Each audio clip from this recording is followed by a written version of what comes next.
Hey there folks, I'm coming to you today with a review of the new RedSea Holystone dive watch. Now this is a supplement to my written photo review. If you hadn't seen the written photo review, I recommend that you go read that now. There's a link in the description box for this video, and I really talk more about the details of this watch in the written photo review.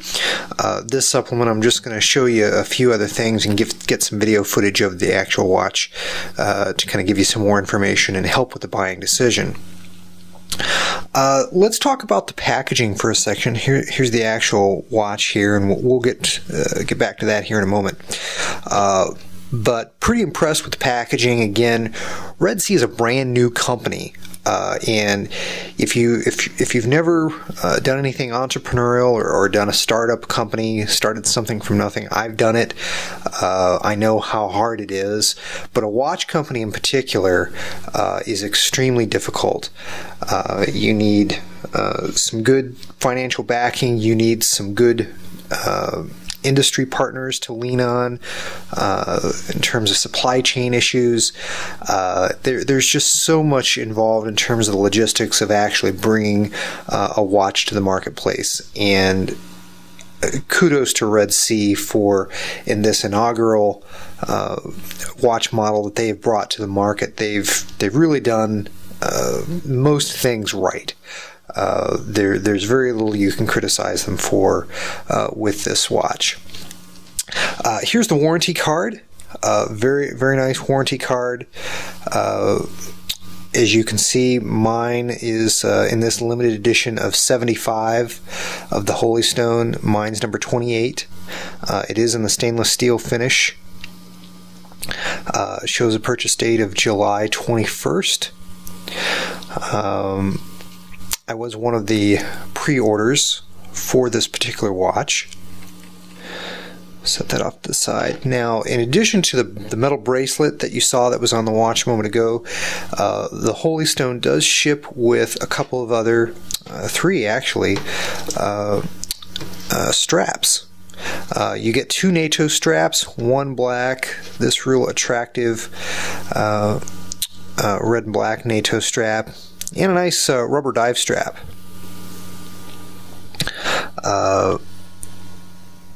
All three of these straps are of very good quality. I haven't actually put any of them on yet.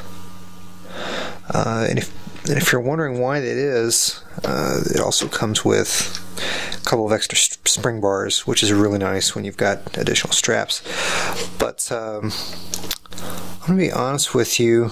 Here's some of the accessory additional links out of the bracelet that I took. I took about 3 links out, I think. But I'm going to be honest with you. When it comes to solid end link bracelets, and this bracelet does have both solid center links and solid end links, I just stink at getting these things off. I've tried with a normal spring bar tool, and I've tried with a jeweler's screwdriver. I've tried a number of different techniques. I can't get the bracelet off, and the problem is I know that solid end link bracelets are harder to get on than they are off, and I'm really impressed with the bracelet, so I decided, you know what, I'm just going to stick with the bracelet for the time being. I don't think I'm alone though. So I think in this situation, I would have liked to have seen a lug design that was easier to get the bracelet off if this was meant to be the kind of watch that you do a lot of bracelet and strap changes on, because going back and forth, if you're thinking, you know, one day I'm going to want to wear the bracelet, maybe the next day one of the other straps, and you're thinking you can do easy changes, I don't think so. So that, I guess that's one small criticism, I suppose, and it may not be entirely valid, because if you're skilled at removing a solid end link bracelet, I haven't run across anybody who is, but if you could do that pretty easily, then that might not be a big issue for you. But the good news is the bracelet's great. as I talk about in my written review, and my preference would be just to keep the bracelet on for this watch anyway. Now, I really like this case. I've seen this kind of case before, and I think it's very useful because if you've bought a watch before, most times the packaging just sits in a drawer, sits in your closet. It doesn't really have a use. But this nice little travel case here, you can pack when you go on vacation or go on a trip. You can put your watch in it. You can put some of the accessory straps. You can zip it up.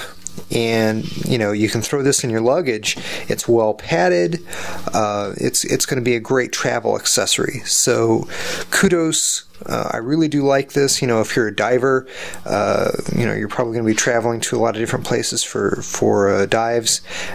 Wonderful accessory item here. This box that it comes in to actually transport the watch when you're not wearing it. So kudos to RedSea for this packaging. Now let's go ahead and talk some more about the watch.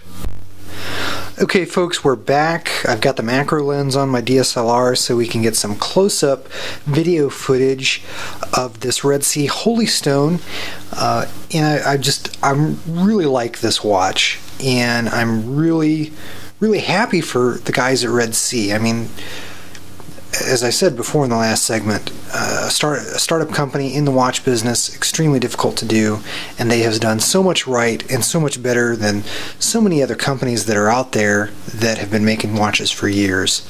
So yeah, honestly, as a watch enthusiast, I just want to have everybody support these guys because they're doing it right, and that's really rare to see of many manufacturers, large and small. You can see that nice smooth sweep of the second hand that's going around the dial. The movement they use in this watch is the Miyota 9015. It's a relatively new movement. I talk about it in the written review. I've seen of a lot of watches that have used an older Miyota movement that was just not nearly as nice as this Miyota movement. Honestly, when I saw that RedSea was using a Miyota movement, I cringed a little bit, and that was until I got the watch and I saw this has got a nice 28.8 beat speed. That's an 8 ohm frequency as the second hand steps around the dial. It gives what gives the second hand that nice sweep. That's the same beat speed as a Rolex, so it's got that same smooth sweeping second hand of a Rolex and many other high quality luxury mechanical watches that cost many times what this RedSea Holystone does. I really like it. I'm going to see if I can capture another unique feature that this watch has. It's really difficult in this light. You see it more outdoors. There is a really nice sunburst pattern to this watch dial. And the kind of neat thing, you can see it just a little bit there as I turn the dial. The studio lighting isn't good to capture it, but the neat thing is that not only do you see it in the dial, but there's the bezel kind of has some really small concentric rings going around it, and somehow they've kind of made the bezel such that it will kind of extend that sunburst pattern that you get when certain light hits it. I thought it was really cool. When you get this out in sunlight and you see that sunburst pattern, that's not just a flat black or just a regular glossy black like you see in so many other blacked out watches, but it's got a really neat sunburst pattern, and I think it's just really cool. Of course, I love the red elements on the dial, both in the logo and in the hand. The minute hand there, really nice. Kind of harkens back to one of my favorite classic vintage watches, a Submariner 1680, the famous red Submariner. I've had several, and I just love any kind of red writing on the dial like that. You can see this watch is pretty thick, pretty chunky. This is definitely a watch designed to handle depths. 300 meters water resistant. Look at that nice scalloped bezel. That is really high quality. When you're wearing gloves, when you're wearing dive gloves, if you're doing real deep sea diving and you've got gloves on, you can still manipulate this bezel, which is pretty nifty. I see I've got it kind of off click here. ahead and spin it around. You can hear it's got a nice distinct click. I like it a lot. Very nice bezel. There's that crown, that offset crown, kind of reminiscent of many Seiko dive watches. Kind of a nifty feature that's kind of unique. And there's those swords, those cross pirate swords. That's part of the company DNA, as it were. Really nice bracelet, very thick, good clasp. It's got a nice folding safety lock there, 2-button release. Again, this is something. This is the same kind of clasp I've seen on a lot of other watches. Very serviceable, very adequate for the task. Would have loved to have seen a dive suit extension on this bracelet. Is it totally necessary? I'm going to bet that most serious divers are probably going to throw the rubber strap on this watch. That's just a guess. Just to keep, this is so designed to be a real no-foolin' dive watch. I just would have loved to have seen a bracelet with a dive suit extension. I understand, no watch is perfect, so just a small criticism there. Maybe we'll see that in an upcoming version. Again, just an absolute home run. Really like this watch. Glows like a torch. As I talk about in the written review, you can actually see a photograph that I have with the lights out showing the luminescent quality of the dial. And Lumtech's luminescent paint, just unparalleled. It really is. You can't do any better than that. And I'm just, wow, that they could partner with Lumtech and get that luminescent paint on this dial. 2 thumbs up. Really great. I want to keep this short. I don't want to make this a long video. I've got all the details, specs, and things. I did just want to make sure there's some video footage so that you could see, get a little better appreciation for what this watch is. Highly recommend it. Guys, if you're watch enthusiasts, get behind this company, support them. Let's make it worth their while to make lots and lots of different kinds of watches. If you are out there and you're thinking you'd like a nice dive watch, look no further. I mean, this is a limited edition of 75 pieces. That's less than 100 pieces for under $1,000. In the mechanical watch world, that is quite a bargain. $695 retail on this watch. Very reasonable. Very reasonable.